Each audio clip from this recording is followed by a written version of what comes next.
Comment manifester sa vie de rêve malgré ses blessures émotionnelles? Aujourd'hui, un épisode très particulier parce qu'on va accueillir une référence dans la manifestation, Océane. Et ce qui m'a inspiré à la contacter, c'est de voir comment certaines d'entre vous sont bloquées dans l'identification à leurs blessures d'abandon ou à n'importe quelle blessure émotionnelle. Et donc, j'ai pensé directement à la manifestation et j'ai contacté Océane, que je suis depuis très longtemps, des années maintenant, et j'adore le travail.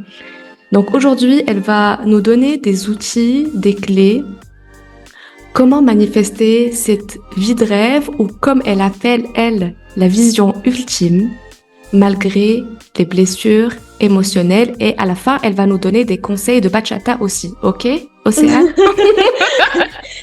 Est-ce que ça Je vous apprendrai, je vous apprendrai comment faire un petit pas de base. Exactement, c'est ça. Merci d'avoir accepté l'invitation, Océane. Je suis très ravie. Moi aussi, je suis ravie d'être là. Merci de m'avoir invitée. C'est mon premier podcast et je suis très contente de le faire avec toi. J'ai tellement hâte. Et pour commencer, est-ce que tu peux te présenter avec tes propres mots de la façon qui te convient? Alors moi, c'est Océane. Je suis connue sous le pseudo de Ossi Vibes. J'accompagne les femmes dans leur éveil spirituel et leur chemin de développement personnel en empruntant donc les portes de la manifestation, comme tu l'as dit, du shadow work aussi et de l'introspection. Et j'utilise aussi le support de cartomancie. Ok, d'accord. Pour les personnes qui ne connaissent pas le shadow work, est-ce que tu peux l'expliquer un peu plus? Le shadow work, c'est illuminer ses parts d'ombre. Et finalement, Ok, la blessure d'abandon, c'est une part d'ombre. Et amener cette part d'ombre à la lumière, à la conscience pour la transmuter. super. Et qu'est-ce qui t'a amené à faire ce travail? Parce que je sais très bien qu'on n'atterrit pas à faire ce que tu fais juste par hasard. Est-ce que tu peux nous partager une partie de ton histoire, une partie de ton parcours qui t'a motivé à faire ce que tu fais aujourd'hui? Oui, alors bah tout a commencé quand un jour je me suis réveillée comme ça et j'ai eu une prise de conscience où je me suis observée et je me suis dit mais en fait je me connais pas et je suis pas totalement amoureuse de ma vie. Donc du coup après j'ai eu cette petite voix dans ma tête qui m'a dit bah si tu veux que ta vie change, il va falloir que tu changes toi. Et donc du coup après cette prise de conscience, c'est un peu la vie qui m'a guidée vers les livres de développement personnel, de spiritualité. Je me suis ouverte à ça et je suis vraiment tombée amoureuse de ces sujets-là. Donc par la suite, j'ai vécu mes propres expériences. Je suis passée par la nuit noire de l'âme. Je sais que tu en parlais beaucoup à un moment donné sur TikTok de cette nuit sombre. Et donc j'ai appris par moi-même, j'ai traversé ça et je me suis spécialisée dans tout ce qui est énergétique. Et donc j'ai été coach en manifestation, j'ai créé beaucoup de contenu par rapport à ça. Et ensuite, après avoir travaillé beaucoup là-dessus, j'ai eu un deuxième éveil spirituel suite à une expérience médicinale où j'ai accédé à des vérités hyper puissantes sur l'énergétique, encore plus profondes qu'avant, et ça a élargi d'un coup ma conscience. Mais en fait, après, je suis repassée par une honneur de larmes encore plus hard que Deuxième. la première. Ouais, c'est ça. Où Bienvenue. il y a vraiment, ouais, c'est ça, mais vraiment toutes mes peurs et mes pardons qui sont remontés à la surface. Et c'était horrible, mais du coup, grâce à ça, j'ai pu faire des liens bah, avec ce que je connaissais déjà et avec cette nouvelle profondeur de connaissance à laquelle j'avais accédé. Et du coup, ben, maintenant, je suis totalement en train de refaire mon entreprise dans les backstage pour revenir avec un tout autre level d'informations à partager et des nouvelles histoires à raconter. C'est super, c'est super. Je savais parce que c'est rare, on fait rarement ce métier juste par hasard, sans expérience personnelle vraiment profonde avec tout ça. Mm. Euh, et toi, Océane, pour qu'on rentre dans le vif du sujet, comment est-ce que tu définis les blessures émotionnelles? Comment tu vois les blessures émotionnelles dans ta vie? Comment tu les perçois? Tout ce qui est pour moi blessure émotionnelle, donc ici on va se spécialiser dans la blessure d'abandon. Je sais que c'est plus ton expertise, mais comme toutes les autres blessures, comme je l'avais dit, je les décris plus comme de l'ombre. C'est une peur qui a besoin d'être illuminée, c'est une douleur qui a besoin d'être ressentie. Le label de blessure, c'est pas ma préférence à dire parce que ça fait très se mettre dans une case. une identité qui est un peu inchangeable. Alors que si on la regarde vraiment pour l'émotion qu'elle est derrière, la peur ou la douleur, ça c'est une énergie changeante, c'est une énergie qui circule, donc c'est plus facile à naviguer. Donc pour moi, l'expérience de la blessure d'abandon, donc la peur de l'abandon, elle peut être vécue et elle est réelle. Mais pour moi, dans l'absolu, la blessure d'abandon en elle-même, elle n'existe pas parce que quand tu es connecté à ta source, à ton cœur, à la curiosité d'apprendre, à l'excitation d'expérimenter, la blessure d'abandon et la peur n'existent plus. Pour moi, la blessure d'abandon, c'est une illusion et la peur s'agit d'un manque de conscience concernant une partie de l'existence et elle peut être transmutée en excitation et en curiosité de découvrir l'inconnu et ici de découvrir ce qu'est vraiment l'abandon, quel est son rôle ou découvrir quelles émotions se cachent sous cette peur, quelles sont les émotions cachées qu'on s'empêche de ressentir. J'adore. J'adore, mais il y a beaucoup de questions qui me viennent à moi. Donc, on va commencer parce qu'en fait, pour les personnes qui nous écoutent, on a déjà commencé le podcast sur Instagram. Et Océane me dit, j'espère que mes inspirations là vont sortir aussi dans le podcast. Donc, écoute, il y a une question qui me vient. Parce que Ouais. Océane, là, les personnes qui nous écoutent et qui vivent dans cette blessure de l'abandon que toi, tu préfères appeler la peur de l'abandon, qui la vivent, qui par exemple une femme qui a peur, une peur constante d'être quittée par son compagnon. J'ai eu une cliente, une ex-cliente qui m'a dit, Zineb, à chaque fois que mon mari sort de la maison, j'ai peur, j'ai une anxiété incroyable, ou bien j'ai une tristesse profonde tous les Mhm. jours, à chaque instant.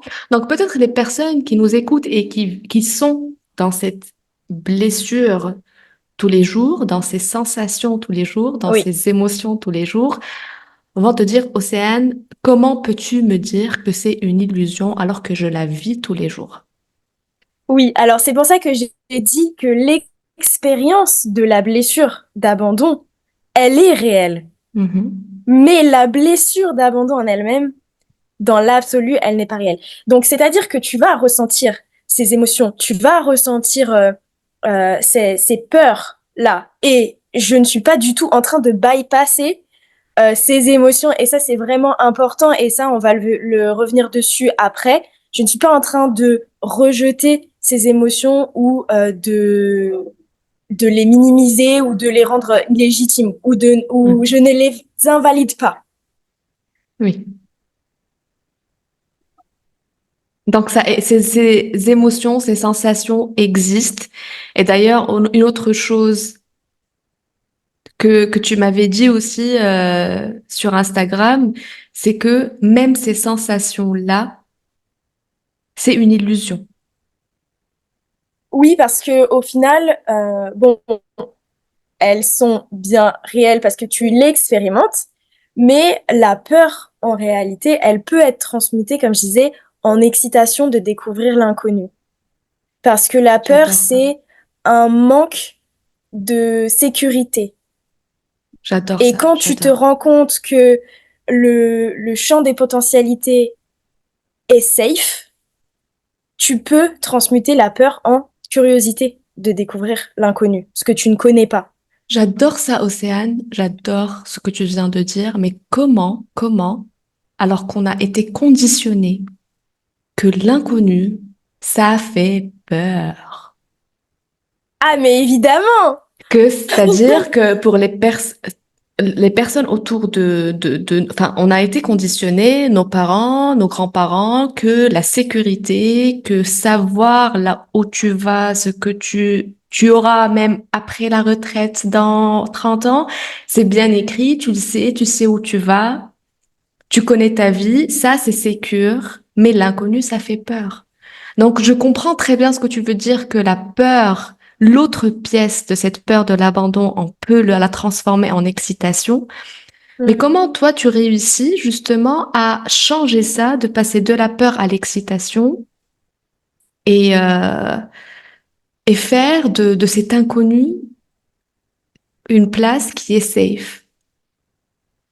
Alors déjà, ça peut rentrer dans la première étape de la guérison de la blessure d'abandon, justement, pour moi, c'est que, en fait, c'est important aussi, donc, de se créer un espace sécurisant pour laisser émerger le courage et la curiosité d'aller faire face à cette ombre et cette peur Ok. et être prête à la ressentir. Parce que si tu as le système nerveux complètement free et que tu es en mode survie, c'est sûr que c'est beaucoup plus compliqué de faire émerger cette détermination, ce courage, cette curiosité de plonger dans cette peur. Super. Super, donc on va en parler un peu plus tard dans la guérison de la blessure d'abandon. Et Mm. une question que j'adore poser, parce que je vois que c'est l'une, et peut-être que tu l'as remarqué aussi, c'est l'une des problématiques de plusieurs personnes. Dans ce monde de développement personnel, spiritualité, plusieurs personnes sont bloquées dans la conscience. Mhm. C'est-à-dire, j'ai conscience de ma blessure de l'abandon, j'ai conscience des croyances limitantes de cette blessure, mais combien de personnes avec qui je parle, que j'ai accompagné, je leur dis, écoute, ça c'est la croyance limitante cachée derrière ce conditionnement émotionnel et ce qu'on me répond, je sais, je sais, je sais que j'ai cette croyance limitante, je sais que j'ai ce comportement limitant. Selon toi, où s'arrête la conscience pour commencer la transformation? Et comment les personnes peuvent éviter ce piège de vouloir tout analyser, tout conscientiser et que rien ne change dans leur vie? Mm. Pour moi, la compréhension de ces blessures et de soi, c'est pas négatif en soi, mais c'est pourquoi et à partir de quel espace en toi est-ce que tu veux analyser et comprendre cette peur de l'abandon? Parce que si tu veux directement, boum, la réparer, c'est-à-dire donc tu es dans la résistance de cette blessure, ça peut être toxique. Et c'est à partir de l'acceptation de cette blessure, de cette peur, que on peut observer avec neutralité, sans jugement. Et donc, c'est là qu'arrive la désidentification à cette blessure. C'est à partir de cet espace d'observation neutre qu'on peut ensuite se poser des questions pour tenter de mieux se comprendre. Donc, pour moi, ne pas s'identifier avec la blessure d'abandon, l'observer, ça vient avec l'acceptation de la peur de l'abandon et à la fois de la réalité où tu es libre de cette blessure. Donc, à la fois accepter l'ombre où tu te trouves et la lumière qui est aussi disponible pour toi. Donc, pour moi, il faut être prêt à se libérer de la résistance à cette blessure et la version de soi qui est libre, et en même temps se libérer de l'attachement à cette blessure, parce que inconsciemment, cette blessure, elle nous sert dans une certaine mesure, sinon on ne serait pas attaché à elle. C'est pour éviter la douleur, c'est pour éviter la souffrance. Donc se libérer de l'attachement à cette peur et de la version de soi qui est déjà libre. Je comprends. Donc, pour récapituler pour toi, c'est-à-dire pour sortir de ce piège-là, c'est d'une part se détacher de cette blessure-là et Mhm. de se désidentifier de cette blessure-là et au même temps arrêter de résister à ça. Parce que Oui, cette c'est ça. analyse, selon toi, cette analyse prouve aussi qu'il y a une partie de nous Qui ne l'accepte qui ne l'accepte pas. pas. Mm. Ouais. Je comprends. Et selon toi, Océane, comment on peut guérir cette blessure de l'abandon? Parce que plusieurs personnes disent j'ai ça, j'ai cette blessure, j'ai ces croyances, ce conditionnement émotionnel, mais je ne sais pas comment passer de la conscience de cette blessure à, comme tu l'as dit, incarner cette version libre de moi, cette version authentique, épanouie de moi-même. Ok. Bah, du coup, il y a plusieurs étapes que j'ai notées pour ce podcast-là. Pour moi, déjà, c'est faire, comme je t'ai dit, remonter cette part d'ombre qui est blessée, cette peur à la lumière. Donc, c'est la conscientiser vraiment sous toutes ses facettes. Déjà, la première chose pour moi à savoir, c'est que tout existe dans le champ des potentialités. Et là, c'est vraiment la coach en manifestation qui parle, Bienvenue. dont dont la source, en fait, en toi qui a déjà illuminé cette blessure et qui est libre de cette peur. Et simplement prendre la décision consciente que c'est là qu'on se dirige, savoir que ça existe, c'est disponible pour nous. Et c'est d'ailleurs là qu'on peut lier la guérison des blessures et la manifestation. Déjà, savoir que c'est disponible dans le champ quantique, c'est une première chose. Ensuite, pour moi, l'expérience surpasse toute la théorie. Donc, tu vas manifester tout ce dont tu as besoin pour faire évoluer ton personnage dans ce jeu de la vie. Et c'est en se mettant dans un contexte qui active cette blessure, donc ici peut-être le couple, que on va pouvoir défier nos croyances et écrire une nouvelle histoire. Donc, se confronter à notre vie amoureuse pour trouver et créer une interdépendance saine au sein d'une relation et persister dans cet apprentissage et dans cette réalité. Donc, pour moi, on n'a pas forcément besoin d'être guéri, mais simplement choisir d'être ouverte et avide d'apprendre comment naviguer cette blessure et mettre de la conscience sur nos croyances, nos besoins et nos états émotionnels au travers d'une relation pendant qu'on la vit. Donc ça, ce serait important à savoir. Et ensuite, comme on a dit tout à l'heure, c'est se créer un espace sécurisant pour laisser émerger la curiosité et le courage d'aller faire face à cette ombre, pour vraiment mettre de la conscience sur toutes les facettes de cette peur, être prête à la ressentir. Et donc là, on arrive justement à la partie ressentir, mais en se désidentifiant, en observant l'énergie féminine qui ressent et l'énergie masculine qui observe. Donc c'est vraiment conscientiser et accepter la douleur et la peur qui peut être associée à cette blessure, les laisser circuler dans le corps, laisser parler cette partie de soi blessée qui a peur, tout en les observant grâce à l'observateur en toi qui te permet de te désidentifier. Donc lâcher les attachements et les résistances à cette peur et vraiment la traverser pour aller chercher la lumière à l'autre bout du tunnel.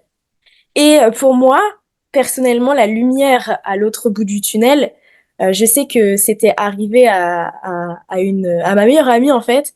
Et j'ai fait un post là-dessus d'ailleurs que je t'avais Oui. envoyé, où j'avais dit que en fait, il fallait se sentir en sécurité dans cette potentialité de l'abandon, être OK avec le fait de se séparer, de se faire entre guillemets abandonner, savoir que ça a un rôle positif. Et en gros, pour moi, l'abandon, c'est pas un concept à aborder avec une perception négative. L'abandon, on s'était dit avec ma meilleure amie que c'est quelqu'un qui dit à Dieu ou à l'univers ou à la vie, ok, tiens, je te remets ça, je te remets cette personne, je te remets même cette façon de penser, ces doutes, parce que tu peux abandonner aussi des doutes, des croyances limitantes et tout. Donc, tiens, je te remets ça parce que mon travail est terminé, à toi maintenant. Donc, l'abandon dans sa lumière, plus globalement, c'est lâcher prise de ce qui ne sert plus, notre élargissement de conscience à un instant T. Et dans la neutralité, c'est simplement une séparation, c'est pas mal ou négatif, c'est notre perception de la potentialité de l'abandon que l'on associe à une signification sur nous-mêmes. Ok, je suis pas assez bien, patati patata, qu'on la laisse définir notre valeur, nos croyances sur la vie, sur nous-mêmes, sur notre capacité à gérer une séparation, qui fait qu'on expérimente cette potentielle séparation comme une souffrance. Tellement. Tellement pas. Enfin, Et je me permets de placer juste une petite chose qui dis-moi. m'inspire parce que quand on vit par exemple une rupture où on perçoit que l'autre nous a abandonnés, comme tu as dit, Mhm. on peut ressentir cette douleur de la séparation en ressentant. J'ai adoré quand tu as dit l'énergie féminine qui ressent et l'énergie masculine qui observe. Et au même temps, mais ce qui fait, c'est-à-dire ce qui fait souffrir les personnes qui n'arrivent pas à se remettre d'une rupture amoureuse pendant des années, c'est pas forcément la séparation. Mais comme tu l'as Mhm. dit, c'est l'histoire qu'elle se raconte par rapport à elle-même parce que je Exactement. suis pas aimable, je ne suis pas Mhm. aimée, je suis pas digne d'amour, je suis pas assez. Tout à fait. Oui, c'est ça. Et tout ça, pour moi, c'est liées à des émotions qu'on veut pas ressentir ou des mensonges auxquels on a adhéré. C'est ça. Et il faut savoir aussi que, enfin, pour moi, la, quand tu fais ce travail-là, tu finis à la fin par devenir vraiment OK avec cette potentialité de l'abandon parce que tu sais que ça a un rôle positif, parce qu'à un moment donné, tu as vraiment cette prise de conscience de bah, OK, bah, et alors, si je me fais quitter, bah, je saurais gérer parce que si ça se passe comme ça, c'est pour une bonne raison, c'est pour mon plus Mm. grand bien, c'est pour le plus grand bien de tous, même si je la vois pas encore. Je saurais me remettre en question pour essayer d'arranger les choses, OK, prendre ma part de responsabilité. Mais si la personne en face, elle prend la définition définitive, c'est que j'ai aucun contrôle là-dessus, c'est que cette décision, elle vient de la vie finalement, et que si ça vient de la vie, bah, c'est que forcément, elle me réserve quelque chose de mieux derrière, que j'ai une bonne leçon à apprendre et que je suis capable et que je mérite en fait. C'est ça. Et tu sais, aussi, ça me fait penser à quelque chose, les personnes qui ont cette peur de l'abandon, la peur d'être quittées, c'est aussi peut-être parce qu'elles ont peur des émotions inconfortables. Elles ne sont pas à l'aise avec cette douleur Hmm. de la séparation, donc elles ont peur de ressentir, elles fuient ces émotions aussi inconfortables de la séparation et fuir ça, ça va laisser la personne bloquée dans cette Oui, souffrance-là. ouais, je suis totalement d'accord. Et c'est ce que, bah, je reviens du coup sur ce que je disais sur, des fois, on est inconsciemment attaché à cette blessure parce qu'elle nous sert. Et comment elle nous sert? Elle nous évite de Mm. souffrir et elle nous évite la douleur de justement cette séparation. Donc, du coup, elle est là pour essayer de nous protéger de souffrir de la séparation. Parce que, ok, peut-être si tu te dis, bon, bah, on va m'abandonner, bah, du coup, tu te prépares à ces émotions. C'est comme si tu veux peut-être abandonner avant d'être abandonné pour éviter de ressentir cette émotion euh, de te faire quitter, tu vois? C'est ça, c'est ça. Et tu as dit un truc, t'as pas besoin de guérir. Enfin, tu as dit, enfin, je sais pas comment, quel mot tu as employé, mais ça m'inspire pour la prochaine question parce que plusieurs personnes, et t'as pété une croyance en quelques secondes qui circule dans ce monde de développement personnel, de relations, etc. On se dit, aime-toi avant de te mettre en couple, aime-toi avant d'aimer, guéris tes blessures avant de commencer une relation. Alors que toi, tu m'as dit, tu peux expérimenter et guérir cette blessure, avancer sur cette blessure dans ta relation. Et plusieurs personnes ont cette croyance de, en fait, je ne suis pas assez guérie, j'ai toujours cette dépendance affective, j'ai toujours cette peur, donc je ne dois pas être en couple. Pour l'instant, je ne suis pas prête à être en couple pour l'instant. Et j'ai observé que plusieurs femmes passent de être en couple tout le temps, à s'empêcher d'être en couple complètement parce qu'elles se disent, en fait, je sais que je suis encore dans la dépendance affective et que je ne suis pas prête à être en Mais couple. justement, c'est le couple qui est le meilleur espace pour guérir de ça et faire ce travail-là. C'est juste que je me suis rendu compte que quand tu fuis et quand tu prends la décision de, de, de ne pas de t'empêcher carrément de te mettre en couple parce que t'es dépendante, bah en fait, tu fuis ta guérison. Parce que c'est dans l'espace du couple que les triggers sont remontés à la surface le plus possible. C'est là que c'est le plus difficile, mais c'est là où c'est le plus difficile que la leçon, elle est apprise. C'est ça, c'est ça. Donc justement, toujours dans ce contexte-là, par rapport à la manifestation, on a parlé du couple, mais en général, c'est-à-dire le titre de l'épisode, c'est comment manifester malgré nos blessures émotionnelles. Plusieurs personnes croient que la manifestation, c'est pas pour eux parce qu'ils sont toujours, ils vivent identifiés dans cette blessure émotionnelle, donc ils ne pensent même pas à la manifestation, ils pensent uniquement à comment me sortir de cette souffrance-là à laquelle elles sont tellement identifiées. Et plusieurs personnes se disent, je ne peux pas manifester l'amour, la carrière que je veux, je ne suis pas assez guérie, je ne suis pas assez ceci, je ne suis pas arrivée à ce stade-là. Est-ce que, selon toi, tout le monde peut manifester, quel que soit son chemin d'évolution, et c'est quoi pour toi la manifestation? Alors, pour moi, tu veux que je réponde à quelle question en premier? Parce que du coup, La première, ok. Donc, est-ce que n'importe qui peut manifester, quel que soit là où il en est dans son chemin, c'est ça? oui. Ok. Pour moi, déjà, il faut savoir que manifester, tout le monde manifeste, tout le temps. C'est la manifestation, c'est un processus qui est toujours en fonctionnement, qu'on l'utilise consciemment ou pas. Donc la question c'est est-ce qu'on peut manifester ses désirs, peu importe où l'on en est sur notre chemin.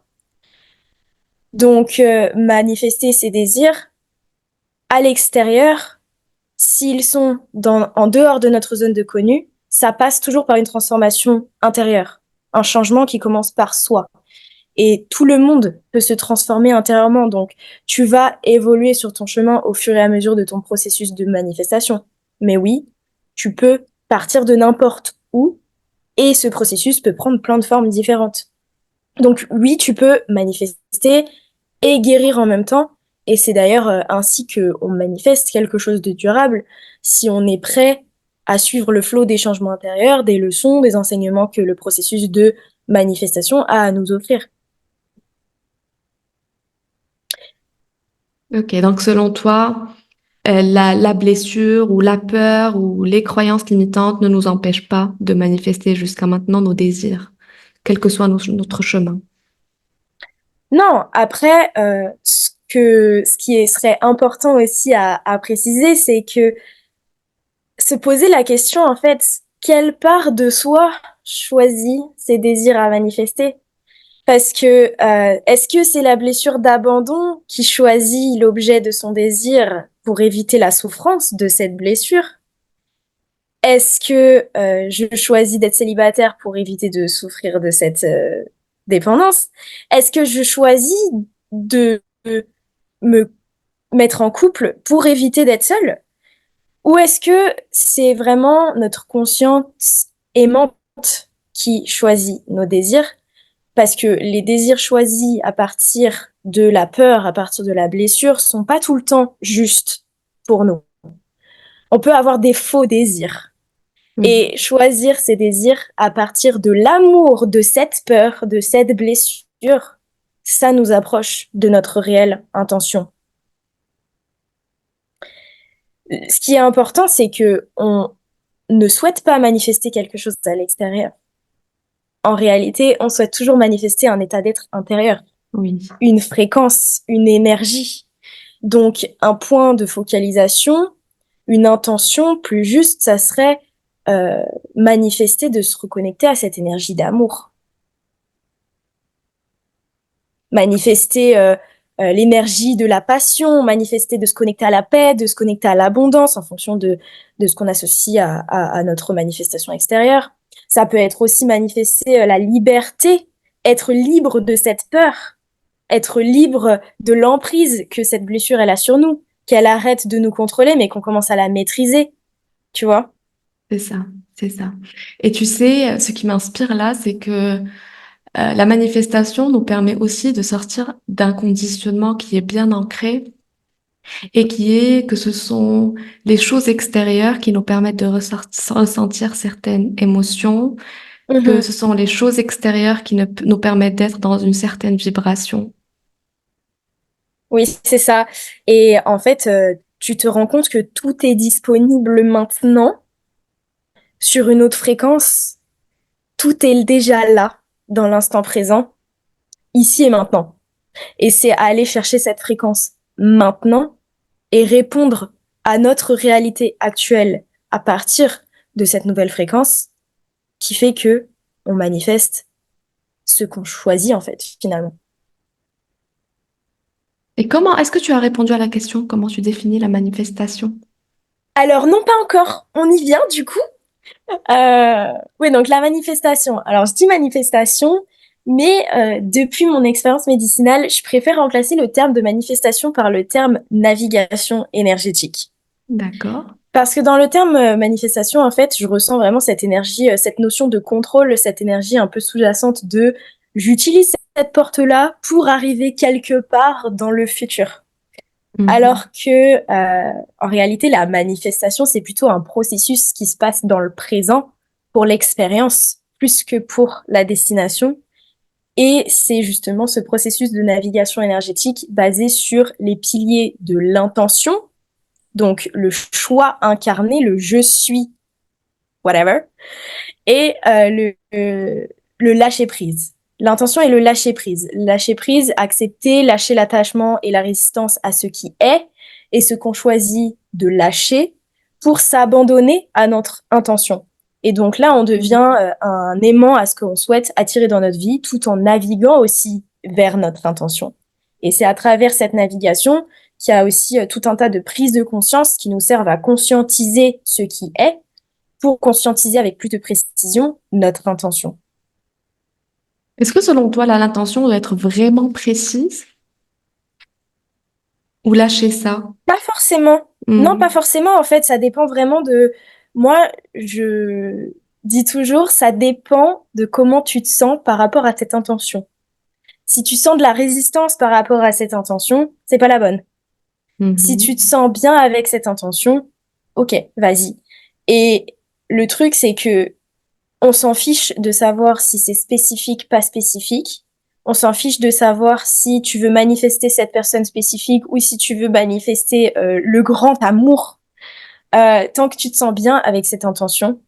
Et de toute façon, D'accord. cette intention, elle change en fonction des prises de conscience. Elle s'affine, elle se précise, que ce soit quelque chose de tangible, donc matériel, ou quelque chose d'intangible, donc ce que tu ressens, une énergie. Elle évolue. Oui, tout à fait. Il faut être vraiment ouvert à ce que cette intention évolue. Mhm. Et selon toi, Océane, quelles sont les techniques ou les outils que tu as utilisés qui sont pour toi les plus puissants de manifestation? Alors, euh, pour cette question, j'aimerais commencer par expliquer un petit peu ma perception des outils de manifestation parce qu'en fait, j'aime pas trop comment les outils de manifestation sont abordés dans la communauté spirituelle parce qu'en règle générale, on nous vend ça comme des formules magiques où t'écris Les 3, crises 6, à 9 21, fois oui. sur un papier, ouais, voilà, c'est ça, à la pleine lune, le mettre sous ton oreiller et puis hop, d'un coup de baguette magique, son vœu va se réaliser. Mais ça marche pas comme ça parce que avant de recevoir sa manifestation, son intention, on va passer par tout un processus qui fait émerger en soi la version de soi qui sait gérer déjà la navigation énergétique et Mhm. aussi la version de soi qui sait gérer cette nouvelle réalité que l'on manifeste.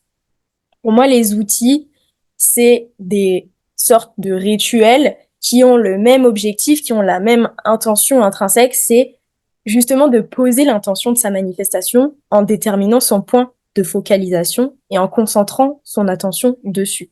Oui. Décider que c'est là qu'on se dirige, se donner la permission de savoir que, ok, cette réalité, elle existe, elle est disponible pour moi, et c'est en train d'arriver, c'est déjà fait. Et donc pour ça, j'aime beaucoup la visualisation, les vision boards, même vivre sa vie et aller chercher le sentiment de c'est déjà là, je suis déjà dans cette réalité. Après, Mhm. ça c'est vraiment pour travailler son point de focalisation, son intention. Et si Mhm. après avoir utilisé un outil, on n'est toujours pas persuadé de ça, que c'est disponible, que c'est déjà fait, c'est que l'intention, soit elle n'est pas la bonne, soit il faut réaffiner son intention, soit c'est pas l'outil ou l'intention sur quoi il faut se focaliser pour l'instant. Et donc là, à partir de là, on va se focaliser sur d'autres outils. Euh, Déjà, il y a le fait de le savoir. Le savoir, c'est un outil exceptionnel parce qu'il faut s'éduquer, il faut comprendre les lois universelles, il faut comprendre les bases fondamentales Mhm. de comment l'énergétique de l'univers fonctionne. Et ça doit être fuelé justement par la curiosité, la passion, l'excitation d'apprendre. On veut être passionné par le processus de manifestation et de découverte. Ça, c'est une première chose. Sinon, un autre outil très important, c'est l'introspection. Comme on a dit, le shadow work, justement, avec tout le travail qu'on fait sur les blessures, on veut conscientiser les blocages qui vont à l'encontre de notre intention, qui vont à l'encontre de l'amour. Ça peut passer par le journaling, les tirages de cartes quand ils sont bien utilisés, les discussions à voix haute avec soi-même, l'observation de soi. Et les meilleurs outils aussi, c'est les actions qui vont dans le sens de notre point de focalisation. C'est répondre à sa réalité actuelle à partir de l'énergie en soi qui est en match avec la réalité choisie. Ah, mais j'adore. J'adore parce que, en fait, comme tu as dit, par rapport au premier point que tu nous as partagé, c'est par rapport au point de focalisation. On croit que ce sont des techniques miracles et c'est ce que on veut faire, on veut partager comme message que cette technique, c'est un miracle et que le lendemain, si tu écris ton intention sur une feuille et que tu la mets au-dessous d'un verre, je ne sais pas quoi, le lendemain. Bon, j'ai vu de tout. C'est vraiment, en fait, oui, c'est ça, c'est vraiment, en fait, à la base, c'est une permission slip. J'appelle ça, c'est se permettre, s'autoriser à croire que ça arrive.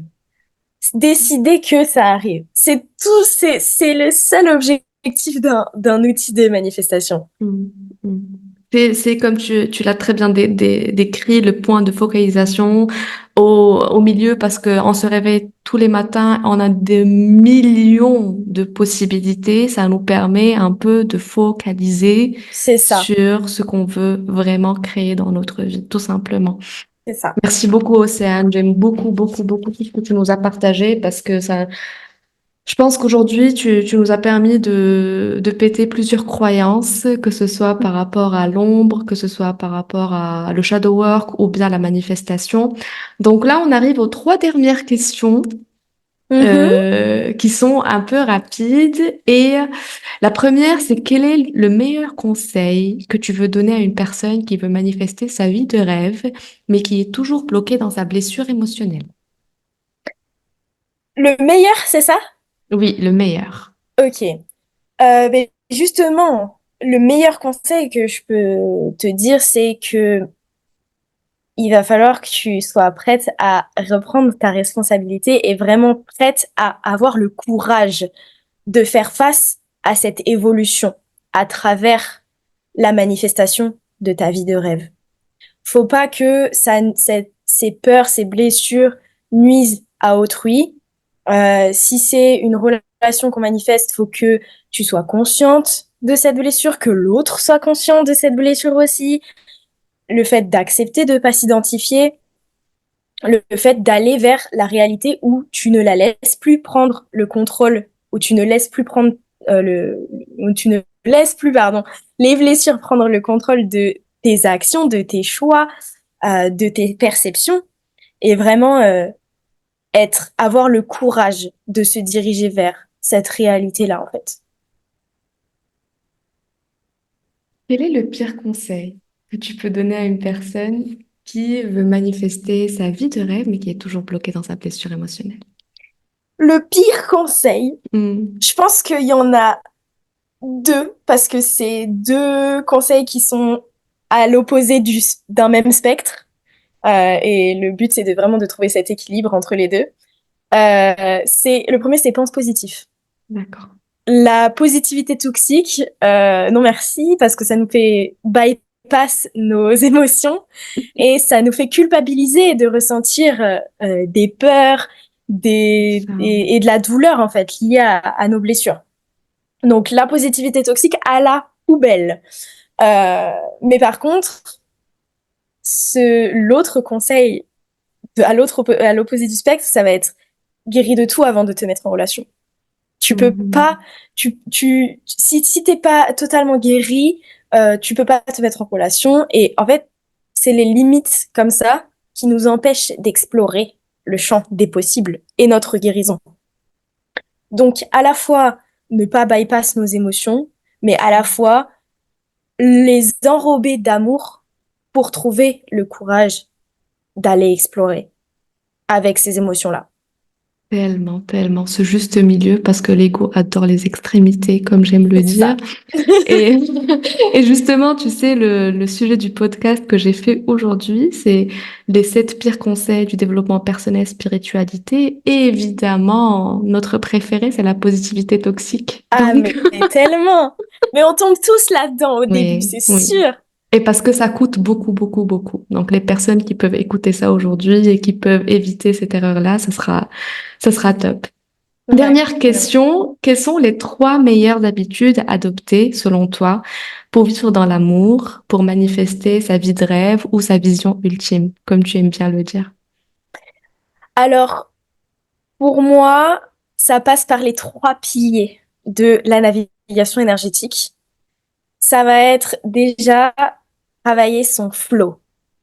Donc, c'est-à-dire s'autoriser à vivre et à ressentir pleinement nos expériences, se sentir en Mhm. sécurité d'expérimenter les histoires émotionnelles, revenir dans son corps pour grandir, apprendre, évoluer à travers ce processus de création. Donc, vraiment vivre son expérience terrestre. Ça, c'est le flow. Ensuite, on a la conscience. Donc, comme on avait dit, pratiquer l'observation neutre de soi Mhm. avec curiosité, sans jugement. Ça permet de remarquer avec acceptation radicale et équanimité où est-ce qu'on se situe pour se poser de nouvelles questions et prendre de nouvelles décisions. Et la troisième habitude, c'est travailler son intention. Donc, c'est-à-dire euh, intensifier son attention, concentrer son point de focalisation quelque part grâce à l'imagination, la visualisation et l'alimentation de la fréquence intérieure correspondante à la réalité choisie dans l'instant présent. Donc, si dans ta question, tu m'as dit pour vivre dans l'amour, si on veut vivre dans l'amour, c'est alimenter cet état d'être d'amour. Pas besoin de savoir à quoi la réalité extérieure de l'amour ressemble pour Oui, l'instant, mais simplement savoir que, ok, cette fréquence-là, elle existe en dehors de ce que je connais déjà, elle existe maintenant et c'est celle que je choisis, ça suffit. Et après, tu te laisses surprendre par la vie, par quelle forme ça prend dans ta réalité. tellement. Ben, merci beaucoup. Merci Océane, tu nous as tout dit, tu as tout résumé. Donc, je pense que si les personnes vraiment adoptent ces 3 habitudes, de l'observation, de l'intention et point de focalisation, ça va vraiment, vraiment. Enfin, vont adopter une posture où ils vont se dire, ben, en fait, avec mes blessures émotionnelles, ça, vraiment l'intention de ce podcast avec toi, avec mes blessures émotionnelles, je suis digne de recevoir mes désirs, bien sûr, qui viennent du cœur, qui viennent de mon intuition. Merci Océane pour toutes ces pépites et ces clés que tu nous as partagées aujourd'hui. On arrive à la fin de cet épisode. Avec plaisir, Très heureuse d'avoir partagé ça avec toi. c'était vraiment un plaisir. J'adore ce sujet-là. Et si je peux avoir Je sens que tu as plus de choses à dire, je le sens. j'ai juste une petite conclusion, Dis-moi. des mots d'amour pour les gens qui nous écoutent.